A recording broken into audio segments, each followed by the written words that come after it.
الحمد للہ رب العالمین والعاقبۃ للمتقین والصلاة والسلام علی سید الانبیاء والمرسلین وعلی آلہ واصحابہ الطیبین الطاہرین اما بعد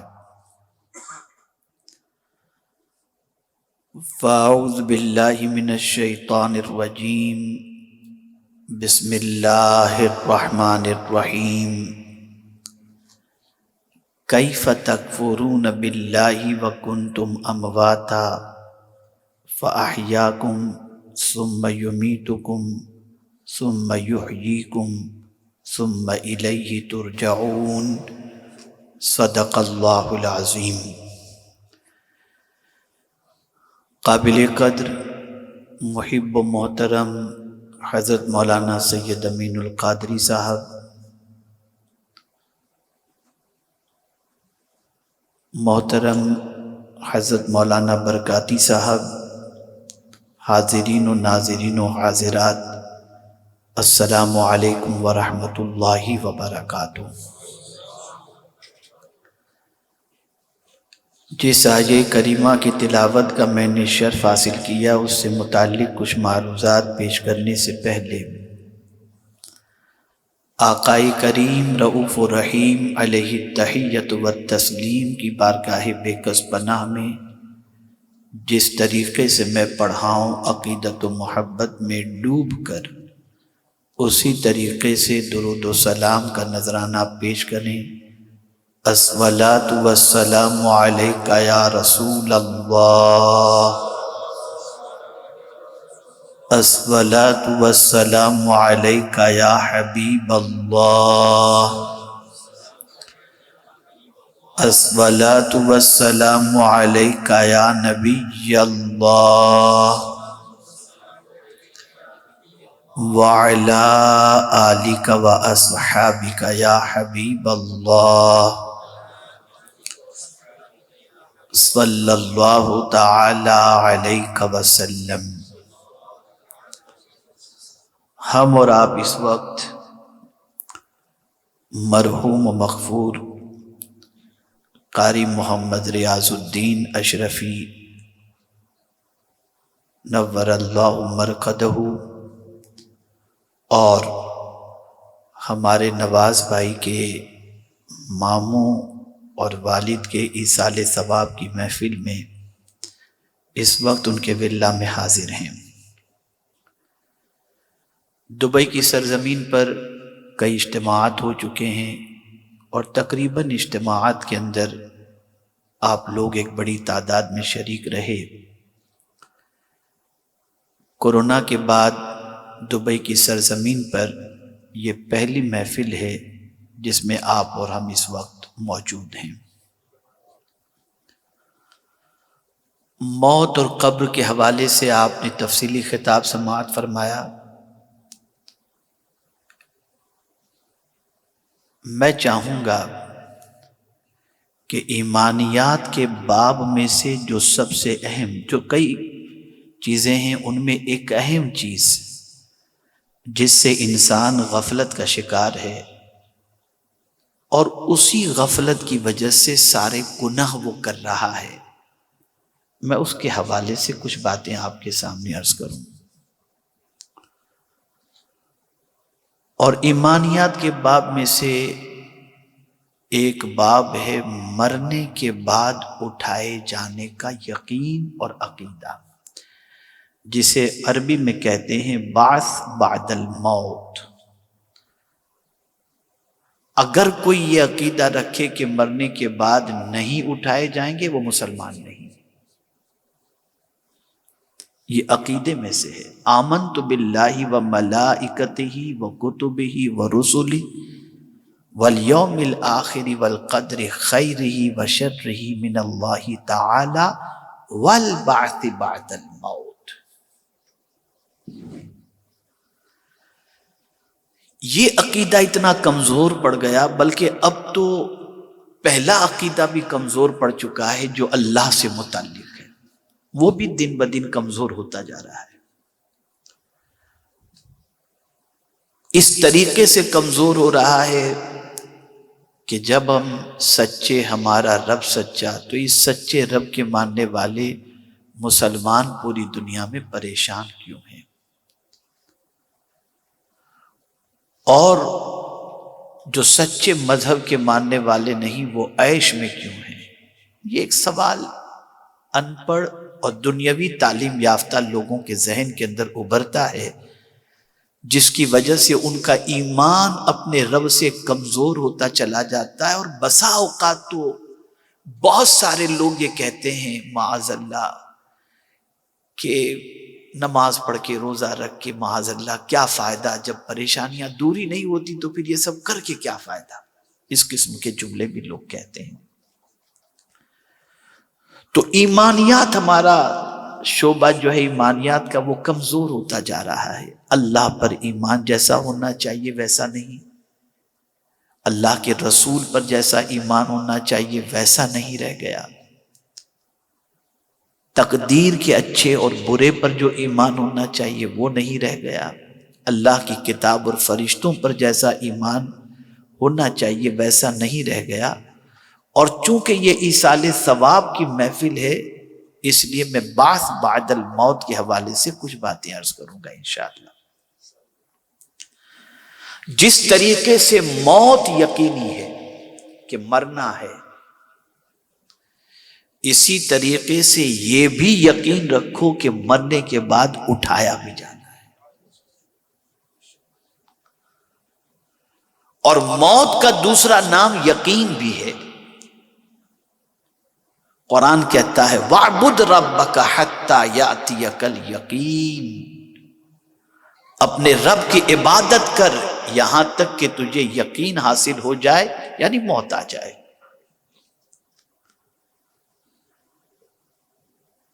آدمی سوچتا ہے کہ مرنے کے بعد قبر کے اندر ڈال دیے جائیں گے، مٹی کھا جائے گی، کیڑے مکوڑے کھا جائیں گے اور فنش۔ نہیں، ایسا معاملہ نہیں ہے۔ مرنے کے بعد اللہ اٹھائے گا، اور ہماری زندگی ہماری موت پر اینڈ نہیں ہوتی، بلکہ ہماری زندگی کا ایک سفر شروع ہے عناصر سے، عالم ارواح سے، اور پھر پلٹ کر کے ہمیں جنت کی طرف ہی جانا ہے۔ جب جنت میں اللہ اپنے فضل سے ہمیں داخل فرما دے گا تب جا کر ہمارا سفر ختم ہوگا۔ اس کو میں تھوڑا سمجھاتا ہوا چلوں۔ قرآن مقدس میں رب نے فرمایا کیف تکفرون باللہ، تم کیسے اللہ کا انکار کرتے ہو،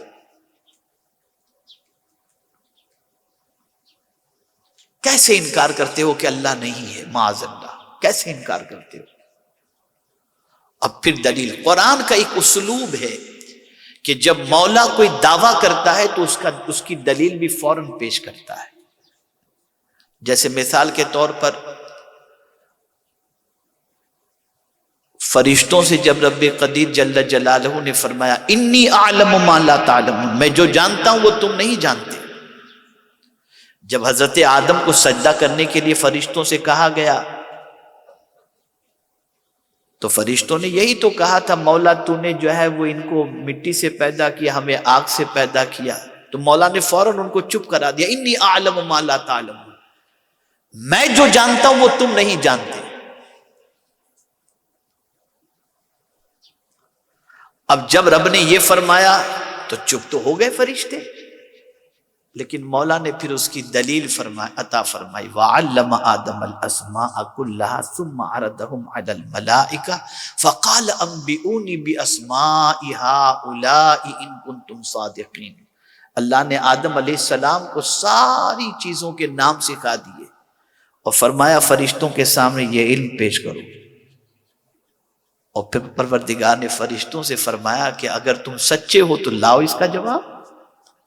تو فرشتوں نے کہا سبحانک لا علم لنا الا ما علمتنا انک انت العلیم الحکیم، پاک ہے تو ہمارے پاس تو کوئی علم نہیں مگر اتنا ہی ہے جتنا تو نے سکھایا.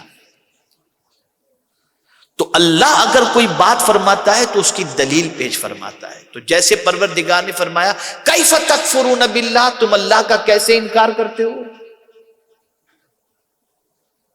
اب اس کی دلیل میرا مولا پیش فرمایا کنتم امواتا، تم مردہ تھے.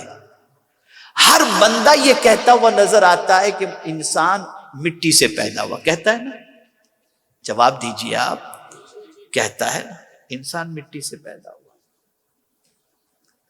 تو اب سوال یہ پیدا ہوتا ہے کہ مٹی سے پیدا ہونے والے انسان میں جان کس نے پھونکی؟ تم اگر اللہ کا انکار کرتے ہو، تمہارا بھی یہی کہنا ہے کہ انسان مٹی سے پیدا ہوا، تو مٹی میں جان کس نے پھونکی؟ روح کس نے ڈالی؟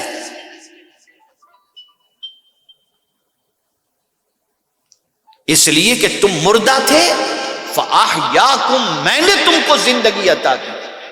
اللہ فرماتا ہے مٹی میں خود سے زندگی نہیں آئی اور تم خود سے نہیں تیار ہو گئے، ہم نے تم کو زندگی عطا کی. تو پتا چلا مٹی میں جو رب جان ڈالنے کی طاقت رکھتا ہے، وہی رب مٹی میں گئے ہوئے انسان کو پھر سے زندہ کرنے کی بھی طاقت رکھتا ہے. وہی رب طاقت رکھتا ہے. کیف تکفرون باللہ، تم کیسے اللہ کا انکار کرتے ہو؟ اس کے لیے کیا چیز ڈیفیکلٹ ہے؟ وہ تھکتا تھوڑی ہے کوئی کام کر کے. معاذ اللہ، اس نے چاند چاہا چاند بن گیا، سورج چاہا سورج بن گیا، زمین آسمان چاہے زمین آسمان. تم یہ تو مانتے ہو کہ زمین پیدا کرنے والا اللہ، آسمان پیدا کرنے والا اللہ، چاند پیدا کرنے والا اللہ، سورج پیدا کرنے والا اللہ، ہمیں بھی پیدا کرنے والا اللہ. لیکن یہاں تمہاری گاڑی کیوں اٹک جاتی ہے کہ قبر سے پروردگار ہمیں کیسے اٹھائے گا؟ ارے نادان، جب اس نے اس طرح سے پیدا کیا ہے تو قبر سے بھی وہی اٹھانے کی طاقت رکھتا ہے، وہی رکھتا ہے. فَأَحْيَاكُمْ، میں نے تم کو زندگی دی. تو ایک موت ہم پر طاری تھی جب ہم عالم ارواح میں تھے، باپ کی پشت میں تھے، ماں کے شکم میں تھے، ایک موت ہم پر طاری تھی. فَأَحْيَاكُمْ، اللہ فرماتا ہے پھر میں نے تم کو زندگی دی. لیکن اس زندگی کے بعد رب فرماتا ہے ثُمَّ يُمِيتُكُمْ، پھر تمہیں مار دیا جائے گا. تو یہ جو چلتا پھرتا انسان جو مرتا ہے، اس مرنے پر اینڈ نہیں ہے. یہ مر تو جاتا ہے لیکن رب فرماتا ہے ثم یحییکم، پھر تمہیں جلایا بھی جائے گا. پتا چلا مرنے کے بعد آدمی کو جب قبر میں ڈال دیا جاتا ہے، وہاں اس کی زندگی فنش نہیں ہوتی، وہاں سے پھر اللہ اسے اٹھائے گا، زندگی عطا کرے. اور یہ اللہ کے لیے کوئی محال نہیں، کوئی ناممکن بات نہیں. اب اگر سطح ذہن پر جنرل مسلمانوں کی سوچ کا جائزہ لیا جائے تو عام طور پر مسلمان اب اس فکر کا بھی شکار ہو گیا ہے جو کافروں کی فکر ہے، اور وہ فکر ہے مر کر تو ختم ہو جائیں گے. یہ ہمارے یہاں عقیدہ نہیں ہے. اگر یہ عقیدہ ہمارے یہاں ہو تو یہ اہل سنت و جماعت کا عقیدہ نہیں. ہمارے یہاں تو عقیدہ ہے مرنے والے کے لیے مغفرت کی دعا کرو، مرنے والے کو ایصال ثواب کرو، مرنے والے کو پڑھ کر کے جو ہے اس کو بخشو، مرنے والے کے نام پر ایصال ثواب جتنی نیکیاں کر سکتے ہو کرو، تاکہ جو ہے اس کو وہ قبر میں پہنچے. اس لیے کہ فاتحہ درود وہاں نہیں ہے جو یہ سمجھتے ہیں مر کر کے مٹی میں مل گیا. ہمارے یہاں مر کر مٹی میں ملنے والی بات ہے ہی نہیں. جیسا کہ کہا جاتا ہے مر گیا مردود، نہ فاتحہ نہ درود. ہمارے ہاں تو فاتحہ بھی اور درود بھی ہے، اس لیے کہ ہمارا عقیدہ ہے کہ مرنے کے بعد اٹھایا جائے گا. یہ ہمارا عقیدہ ہے. اور جو کچھ پڑھ کر بندہ ایصال ثواب کرتا ہے اس کا فائدہ مرنے والے کو پہنچتا ہے. اگر نہیں پہنچتا تو قرآن میں یہ دعا نہ ہوتی. یہ میں قرآن کی دعا آپ کے سامنے پیش کر رہا ہوں. ربنا اغفر لنا وَلِإِخْوَانِنَا الَّذِينَ سَبَقُونَا بِالْإِيمَانِ، اے اللہ ہماری مغفرت فرما اور ہمارے پہلے جو ایمان کے ساتھ اس دنیا سے چلے گئے ہیں ان کی بھی مغفرت فرما۔ پتہ چلا اگر یہ دعا فائدے کی نہ ہوتی تو قرآن میں آئی کیوں؟ اور جب آئی تو پتہ چلا مرنے والے کے لیے جو دعا کی جاتی ہے اس کا فائدہ مرنے والے کو پہنچتا ہے، تبھی تو دعا کی جا رہی ہے۔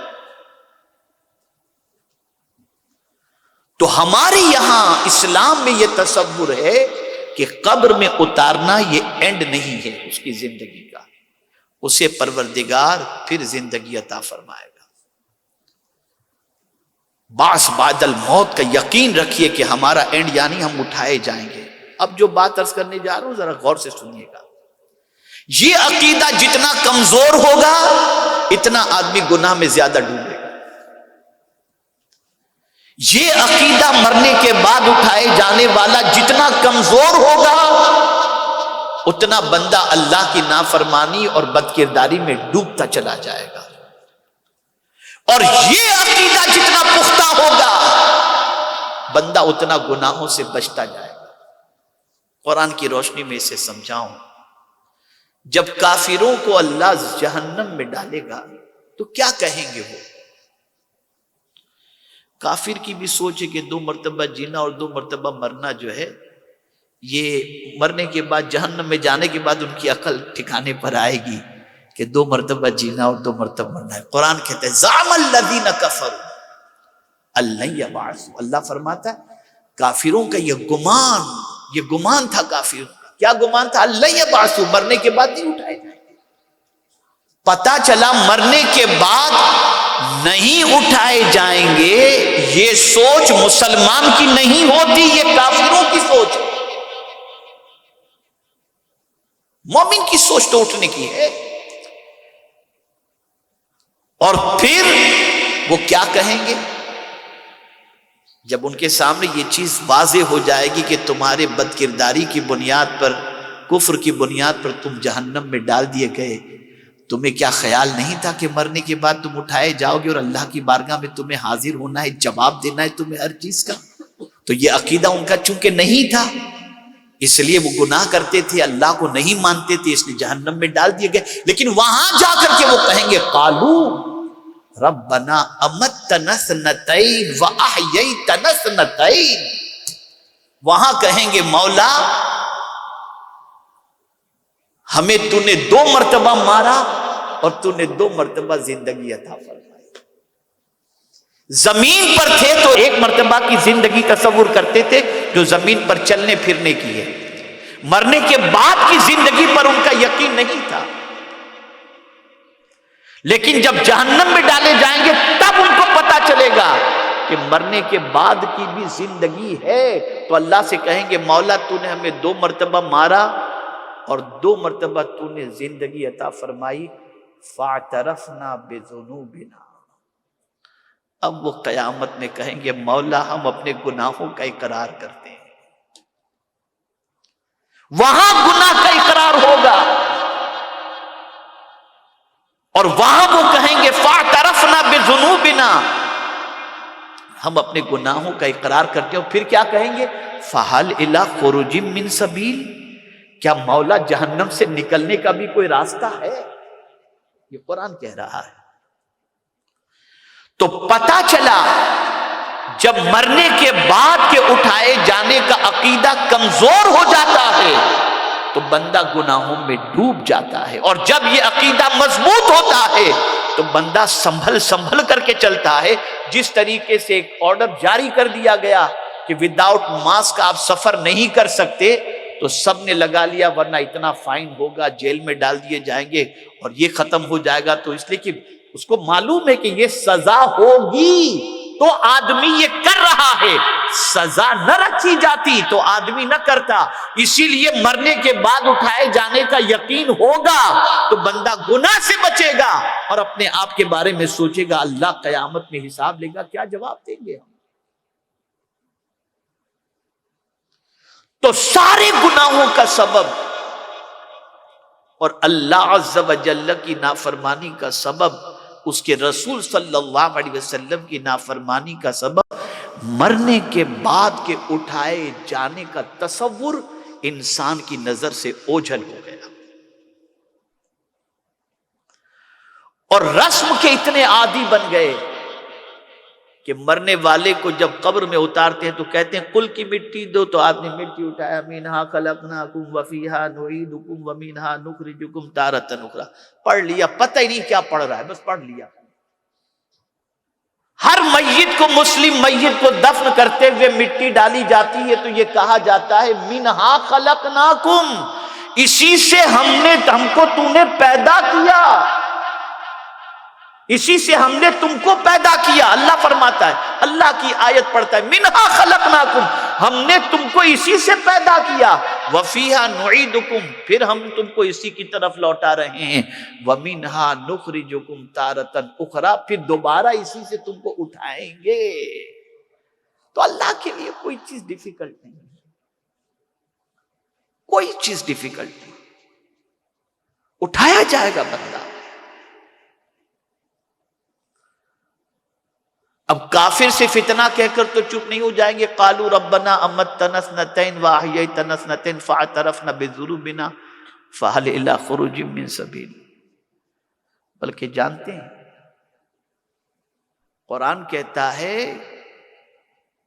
لتبعثن ثم لتنبؤن، اللہ فرماتا ہے پھر اٹھائے بھی جائیں گے اور پھر کیا ہوگا، بما عملتم، جو کچھ بھی تم نے کام کیا ہے وہ سارے کام تمہیں بتا دیے جائیں گے اور تمہارے سامنے پیش کیے جائیں گے، ثم لتنبؤن بما عملتم، سارے کام تمہارے سامنے، یہ ہے بندے تیرے کرتوت، دیکھ لے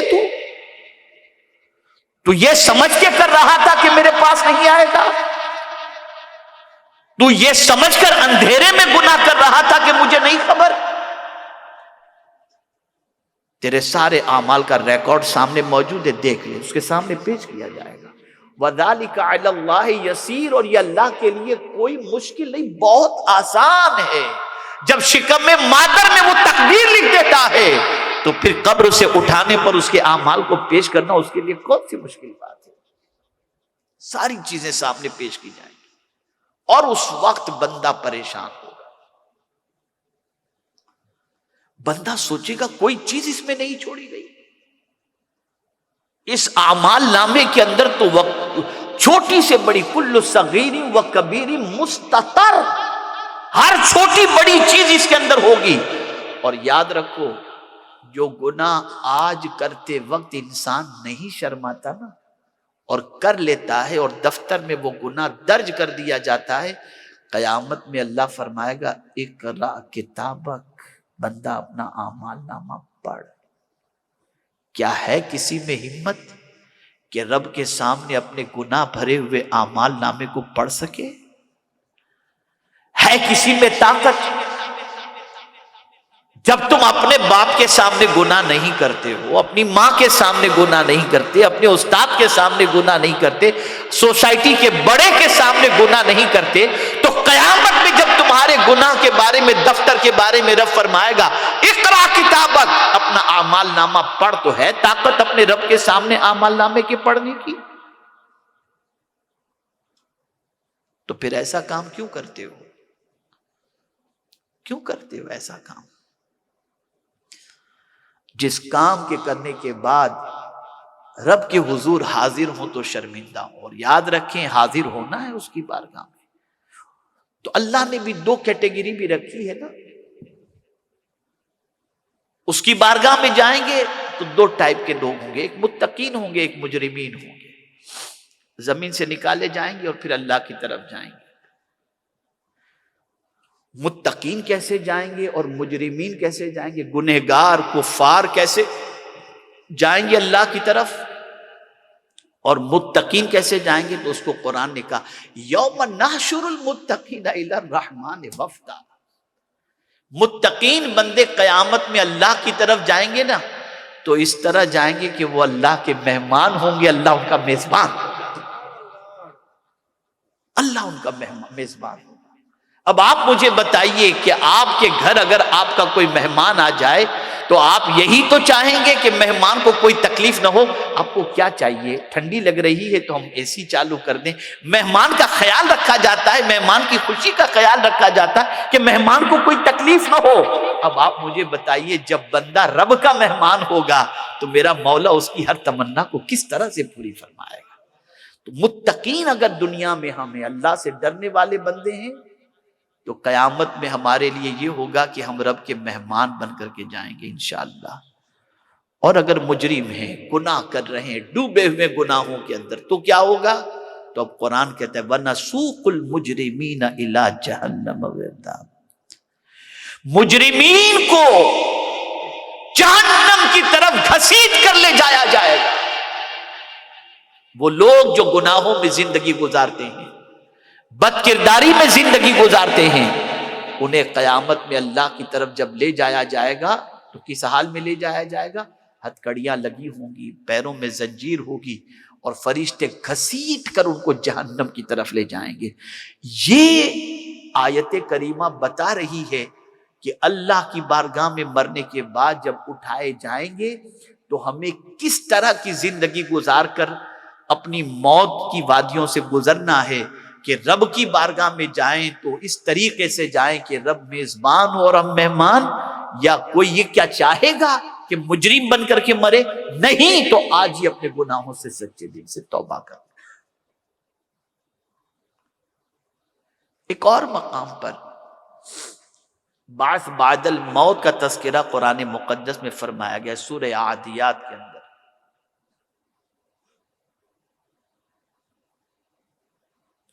افلا یعلم اذا بعثر ما فی القبور، کیا وہ نہیں جانتے جو قبر کے اندر ہیں؟ افلا یعلم اذا بعثر ما فی القبور، قبر سے اٹھائے جائیں گے، کیا وہ نہیں جانتے؟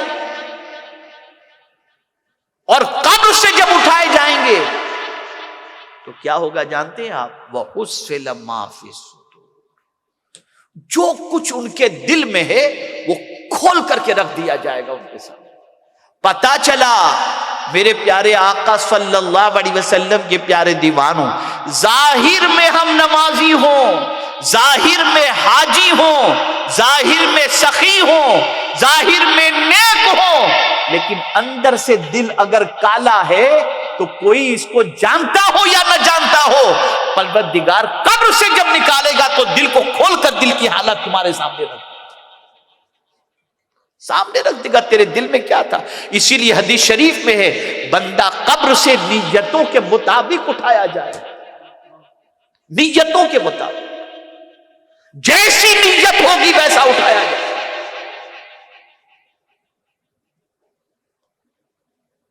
اے رسول اعظم صلی اللہ تعالی علیہ وسلم کے دیوانوں، یہ زندگی تو عارضی زندگی ہے، 60 70 100 سال جی کر کے آدمی چلا جاتا ہے، قبر کی زندگی نہیں معلوم کتنی ہے۔ اور یہ نہ سمجھنا کہ قبر سے اٹھائے نہیں جائیں گے، بالکل یقینی ہے اٹھایا جانا، اور اٹھائے جانے کے بعد جو کیفیت ہوگی وہ بڑی سخت ترین کیفیت ہوگی۔ اللہ والے صغیرہ گناہوں سے بھی کیوں بچتے تھے؟ مجھے یاد آتا ہے خواجہ ابو الحسن خرقانی رحمت اللہ تعالی علیہ سے علیہ جو ہے وہ تقریر فرما رہے تھے، اور دوران خطاب کیا ایک نشست تھی، نشست میں بات چل رہی تھی اور صحابہ کی فضیلت بیان کی جا رہی تھی، تو ایک نوجوان بیٹھا تھا اور اس نے صحابہ کی قسمت پر رشک کرتے ہوئے کہا، حضور، خواجہ صاحب سے اس نے کہا، حضور وہ لوگ کتنے اچھے تھے، انہیں تو حضور صلی اللہ علیہ وسلم کے ساتھ رہنے کا شرف حاصل ہوا، بہت خوش نصیب تھے، وہ صبح اٹھتے حضور کو دیکھتے، آقا کریم صلی اللہ علیہ وسلم کے ساتھ بیٹھتے اور زندگی گزارتے تھے، ہمیں یہ سعادت کہاں نصیب ہوئی۔ اب خواجہ صاحب جلال میں آئے، جلال ان دا سینس رنگ میں اپنے آ گئے، اور فرمایا، کیا تم چاہتے ہو کہ تمہارا وقت بھی حضور کے ساتھ گزرے؟ اب لوگ حیران ہو گئے اور سوچ میں پڑ گئے کہ سرکار صلی اللہ علیہ وسلم کو وصال فرماتے ہوئے زمانہ گزر چکا، حضور کے ساتھ وقت کیسے گزرے گا؟ خواجہ صاحب نے فرمایا کیا تم چاہتے ہو کہ تم کو بھی حضور کا ساتھ نصیب ہو جائے؟ تو وہ جانتے تھے کہ کہنے والا آدمی آرڈینری نہیں ہے، اللہ کا ولی ہے، اس لیے فوراً کہا ہاں حضور ہم چاہتے ہیں کہ ہمارا وقت بھی سرکار کے ساتھ گزرے۔ فرمایا سن لو، جو دن بھی تمہارا صغیرہ گناہوں سے بچنے میں گزر جائے سمجھ لو کہ وہ دن تمہارا حضور کے ساتھ گزر گیا، حضور کے ساتھ گزر گیا۔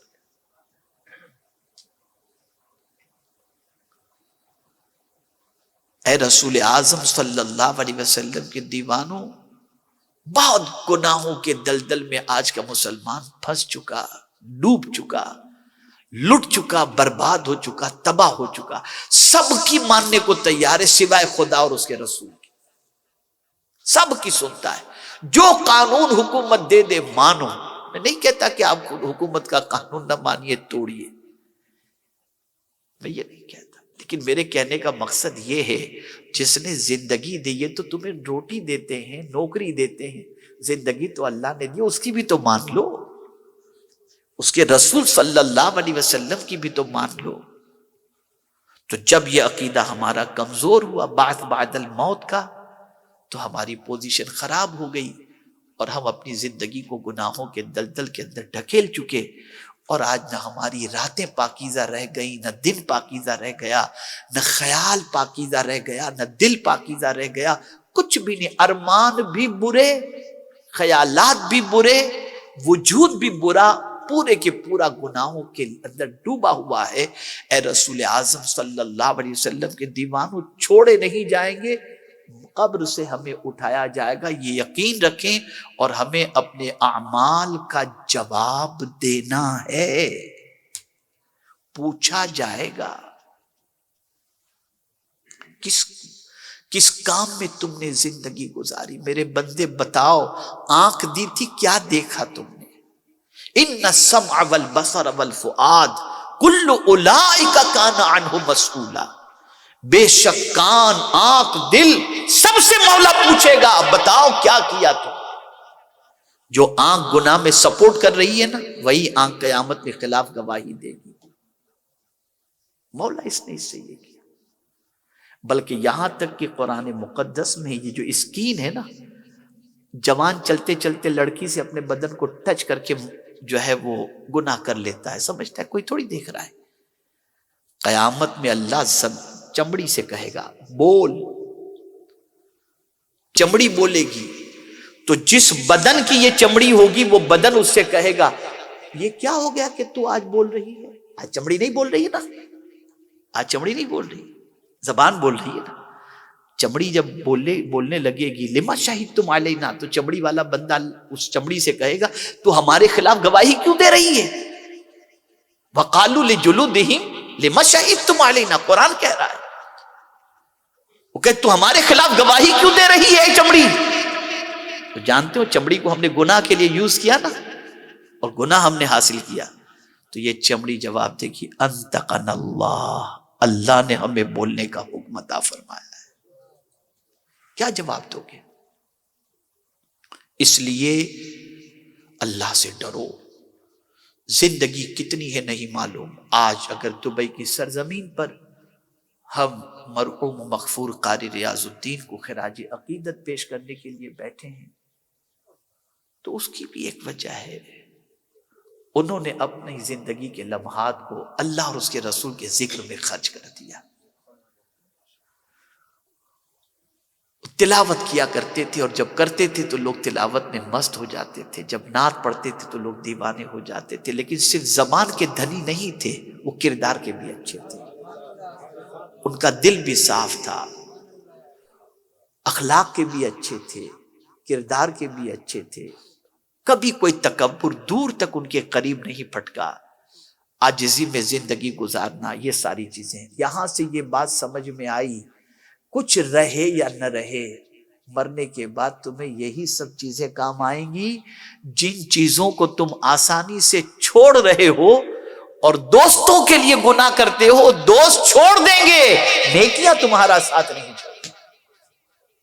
اس لیے ان نیکیوں کو اپناؤ، یہ نیکیاں قبر کے اندر بھی کام آئیں گی. اگر ہاتھ سے آپ نے نیکی کی ہے نا تو ہاتھ کی طرف سے عذاب کا فرشتہ آئے گا تو نیکی کھڑی رہ جائے گی. خبردار اس کے قریب مت جانا، اس نے ہاتھ سے نیکی کیا تھا. آڑ بن جائے گی. اب پتہ نہیں یہ ہاتھ، آنکھ، پیر، زبان، دل کتنے گناہ کر چکے ہیں اور کتنے گناہوں سے لت پت ہیں، یہ ہم جانتے ہیں اور ہماری عادتیں جانتی ہیں. اس سے پہلے کہ رب ہمارا حساب لے، ہمیں خود کو اپنا حساب لینا چاہیے. اور یاد رکھیں، بہت اچھی طریقے سے یاد رکھیں، ہر مرنے والے کو کاندھے پر اٹھا کر لوگ قبر کے حوالے کر کے چلے آتے ہیں. کسی کو کوئی یاد رہتا ہے، کسی کو کوئی بھول جاتا ہے، لیکن اگر جانے والا اپنے ساتھ نیکیاں لے کر کے گیا تو یہ نیکیاں قبر میں اس کا دل بہلاتی ہیں، اسے سکون عطا کرتی ہیں. تو میرے پیارے آقا صلی اللہ علیہ وسلم کے پیارے دیوانوں، اچھوں کی دوستی اختیار کرو، اچھوں کے ساتھ رہا کرو، اچھوں کی محبت میں رہا کرو، اور ساتھ ہی ساتھ اچھے کام کیا کرو. اور یہ یقین رکھو کہ مرنے کے بعد ہم اٹھائے جائیں گے. آج چھپ کر گناہ چاہے کتنے کر لو، جب دل میں برا خیال ہو تو قرآن کہتا ہے وَحُصِّلَ مَا فِي الصُّدُورِ، سارے دل کی باتوں کو کھول دیا جائے گا، نکال دیا جائے گا. کوئی چیز چھپی ہوئی نہیں رہے گی. باقی کیا چیز باقی رہے گی؟ تو اے رسول اعظم صلی اللہ علیہ وسلم کے دیوانوں، آج جو کچھ بھی ہم یہاں اللہ کا ذکر، اس کے رسول صلی اللہ علیہ وسلم کا ذکر کیے ہیں، ان ساری چیزوں کا فائدہ اور ثواب جو ہے وہ جن مرحومین کے لیے یہ محفل منعقد کی گئی ہے ان کو ضرور پہنچے گا، اس کا ثواب اور اس کا فائدہ بھی ہوگا. یہ نہ سمجھنا کہ اس کا فائدہ نہیں ہوتا. بس ایک آخری بات عرض کر دوں، اس کے بعد میں اپنی گفتگو کو ختم کرتا ہوں. غالباً حضرت امام مالک رضی اللہ تعالیٰ عنہ کا واقعہ ہے. آپ صاحب کشف تھے، جنت المالا تشریف لے جاتے. امام احمد ابن حنبل کا واقعہ غالباً. تو جب آپ کسی قبر کے پاس بیٹھتے نا تو قبر والے کے پورے حالات ان کے اوپر عیاں ہو جاتے ہیں کہ کیا ہو رہا ہے اس کے اوپر. آپ ایک قبر کے پاس بیٹھے، ایک قبرستان تشریف، جنت المالا تشریف لے گئے، تو آپ نے دیکھا کہ وہاں جتنے مومنین ہیں نا سب کی قبریں انوار سے چمک رہی ہیں. ان کی قبروں میں نور ہی نور ہے، نور ہی نور ہے. اور سب قبر والوں کے چہرے بالکل خوشی سے جو ہے ٹم ٹم یعنی تل ملا رہے ہیں، ایک دم بالکل خوشی سے ان کے چہرے چمک رہے ہیں، ایک دم بالکل عجیب ان کی کیفیت ہے. لیکن ایک قبر ایسی تھی جو قبر والے کا چہرہ بھی اترا ہوا تھا اور قبر میں بھی تھوڑا سا اندھیرے جیسا مسئلہ تھا. بس انہوں نے فوراً قبر والے سے پوچھا کیا بات ہے، میں تیری قبر میں رونق نہیں دیکھ رہا ہوں اور تیرے چہرے پر رونق نہیں دیکھ رہا ہوں. اب اس شخص نے جو جواب دیا سنیے. وہ کہتا ہے حضور میں تقریباً 50 سال کی عمر کراس کر چکا، اس کے بعد اللہ نے مجھے ایک بیٹا عطا فرمایا. قدرت نے مجھے بے پناہ دولت عطا فرمائی، مکے کے اندر میں رہتا ہوں، کوئی دولت میں میرے پاس کمی نہیں. بیٹا جوان ہونے تک میں بوڑھا ہو گیا اور بیٹے کے لیے میں نے بہت ساری دولت چھوڑی. اور جیسے بیٹا جوان ہوا، 15-16 سال کا ہوا، میری موت ہو گئی اور میں آج قبر کے اندر موجود ہوں. دولت کی کثرت کی بنیاد پر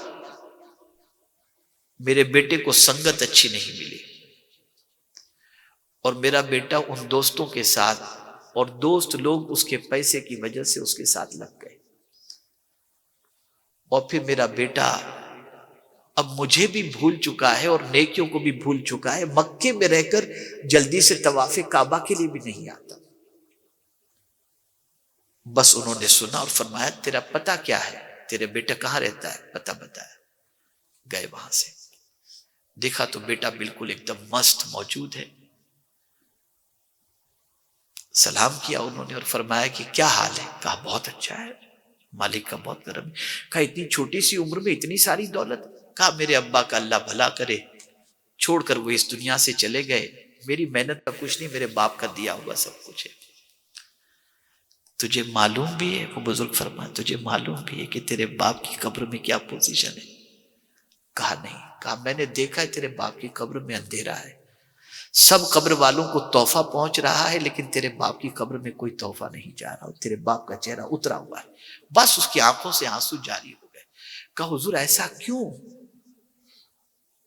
تو کہا ہر مرنے والے کے رشتہ دار مرنے والے کے لیے کچھ نہ کچھ بھیج رہے ہیں، لیکن تو ایسی اولاد ہے کہ تیرے باپ کے پیسے سے عیش موج کر رہا ہے، کبھی کوئی نیکی کی طرف تیرا قدم نہیں بڑھا اور نہ تیرے باپ کو تو نے یاد رکھا. بس وہ رونے لگا اور رو کر کے فوراً بولتا ہے میں ابھی حاضر ہوا، گیا غسل کیا، وضو کیا.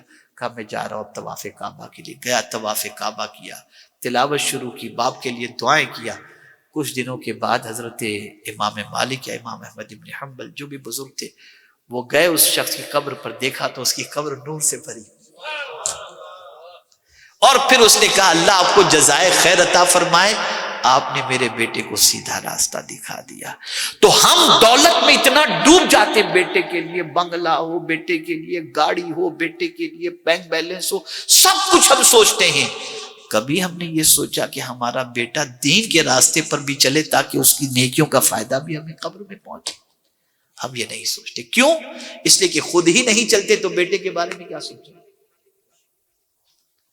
تو میری گزارش ہے زندگی بدلو. پہلے ایسا تھا کہ گناہوں کی دنیا جو ہے وہ مغربی ممالک اور یورپین کنٹریز کو کہا جاتا تھا کہ وہ گناہوں کی دنیا ہے، اور یہاں اب دبئی میں تو گناہ کتنے ہوتے اور کیا ہوتے میں نہیں جانتا، اور نہ میں آپ کو بتانا نہیں چاہتا، آپ سب مجھ سے زیادہ واقف ہیں. بچو اور یہ عقیدہ رکھو کہ قبر سے اٹھائے جائیں گے اور ایک ایک عمل کا جواب اللہ کو دینا ہے. وہ پوچھے گا اور اس کا پوچھنے کا معاملہ سامنے رکھو اور اس کے بعد اپنی زندگی گزارنے کی کوشش کرو. انشاءاللہ اس طریقے سے زندگی گزرے گی، اس کے تصور کے ساتھ، اس کے ڈر سے دنیا بھی بہتر ہوگی، قبر بھی بہتر ہوگی، اور محشر بھی انشاءاللہ العظیم ہمارے لیے بہتر ہو جائے گی. تو آج ہم اور آپ قاری ریاض الدین صاحب کی ایصال ثواب اور نواز بھائی کے والد اور ان کے ماموں کے ایصال ثواب کے لیے اس محفل میں حاضر ہیں. ہم سب دعا کرتے ہیں کہ اللہ تعالیٰ تینوں کی مغفرت فرمائے، بلکہ سارے مومنوں کی مغفرت فرمائے اور کروٹ کروٹ جنت کے جلوے نصیب فرمائے اور ان کی قبر کو بقعہ نور بنائے، اور ہمیں اس عقیدے پر قائم رہنے کی توفیق عطا فرمائے کہ ہم مرنے کے بعد ضرور اٹھائے جائیں گے اور ہمارے کیے کا حساب ہمیں اپنے رب کے حضور دینا ہے. اللہ ایسے کام کی توفیق عطا فرمائے کہ جب مولا ان کاموں کو دیکھے تو خوش ہو کر بغیر سوال ہی کہ ہمیں جنت میں داخلہ عطا فرما دے. وما علینا الا البلاغ المبین. السلام علیکم ورحمۃ اللہ وبرکاتہ.